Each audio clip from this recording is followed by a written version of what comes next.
Hey guys, welcome back to another episode of Rooted Truly with me, SESAY. So we're going to continue on, as promised, with our study on ginger. Again, for me and pretty much any herbalist, when we use an herb or introduce ourselves to an herb, we study it for like 30 days, to build that relationship. And so even though I've studied ginger before, since being pregnant, it's really the only herb that my body has been able to actually utilize and tolerate. So it's been really cool. Like I said, if you missed out, you can go on my Instagram and see some of the things that I've done with ginger over the last month, before this month, or go back to the last video where I break down, like the actions of ginger, the energetics and stuff like that. So you're caught up. Okay, so let's get jumping. I'm going to talk about four different ways that you can use ginger simply in your everyday life without it being complicated. Again, ginger is probably a less intimidating herb, but I still want to give you guys some ways that you may or may not know you can use it. So the first one, of course, is tea. Who really wouldn't know that? But tea is one of my favorite ways to use ginger, simply because it's easy and it's quick, especially if you have like an upset stomach or nausea, like how I had it first trimester. It can help you with that. The great thing about it too is that if you have like irritable bowel syndrome or anything like that, it typically can still work for you without agitating you. Now, here's where I want to share some information that I have read upon during my studies that I think would be useful. So we know that there's this guy right here, which is, ginger root, super fresh, but there's also this right here, get a little close up, which is dried ginger. The difference between these two that I recently found out is when you use fresh ginger like I typically do, it has more of a warming effect, but when you use dry ginger, it has more of a hot effect. So I would personally say that if you're just using it to soothe your stomach, or combat some nausea, or you just want to get your digestive juices going, I would go with it fresh. But if you have a cold or a flu, you have water, like mucus and stuff like that, get the dry, because that heat is necessary to drive out that excess moisture. So there's that. So tea is one way that you can use ginger. The second one would be in the way of a soak. So if you have pains, or certain types of body pains, I recently found out that you could use it in lieu of other herbs, like if you have nerve pain and things of that nature.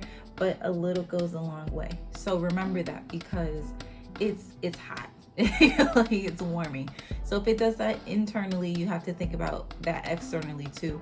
And we all have different sensitivities to herbs, especially when it comes even physically, topically is what I'm looking for, the word topically. So you can use it in a soak. The third one, which I don't do really almost ever, is cooking with ginger. To me, that's more complicated, because now you're playing with flavors. I don't know what's up with me today. Flavor profiles. There we go. I love to cook, and I'm not a huge person on baking, but I did see that, just as I thought for my own tea making, it pairs better with fruit. So I would probably say, if you are going to cook with it, your best bet is probably to use it in a baking method. But there are, of course, some international cuisines where it can call for ginger, where you want to mince it up really fine. And again, a little bit goes a long way. Like, it just goes a really long way. Just please always remember that ginger is pungent. There's times where I've taken myself almost out this earth because I went way too ginger happy. Like, way too ginger happy. So yeah, when you're cooking, you definitely want to monitor how much you're putting in there, because it could completely overpower a dish. And that's from experience of just tasting dishes with ginger. The last one is you can use ginger in oil. So there's actually some really cool recipes online. You know, I'm a Pinterest freak. But in general, there's like some herbalist blogs that are really dope that you can find on Google, where you can find how to make your own ginger oil. And ginger oil, again, is used topically for a host of different things you need on your skin, or even on one person's blog, and I have to like double check if more than one person does it for that, but for like different pains and aches and stuff like that. So again, it's tea, oil. Now I'm not going in order. Cooking. This baby brain is wearing me out. Cooking and a soak. Those are the 4 ways that you can use them effectively at home and simply without being scared about what to do. Now, what I do want to say is that if you do make a tea, I would suggest, if you're using fresh ginger, a lot of recipes you'll see them say don't use more than 2 inches. I always say start with 1, because again, you're tolerant. Everyone's tolerance is different. And then also, depending on how young the ginger root is fresh, determines how strong that tea is going to come out.